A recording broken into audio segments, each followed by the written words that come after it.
মনে বইটা দেয় তাদের কারণ যায়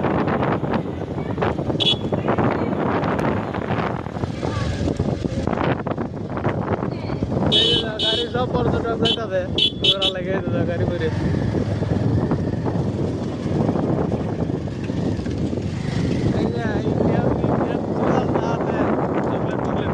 দোকান নিতে যে বাজারে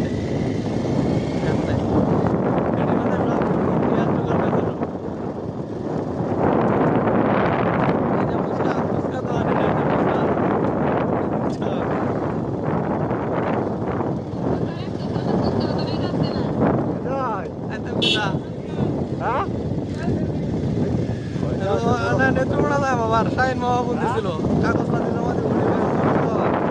খালি আইসি সময় নাই খালি গোরান্ডা দিয়ে যায় মোকা নেত্রকোনা শাহিন মামা লগে যাই তো যে মনে হয় সন্দেহ হইব নেত্রকোনায় কাগজপাতি জমা দিব আমার বন্ধু যায়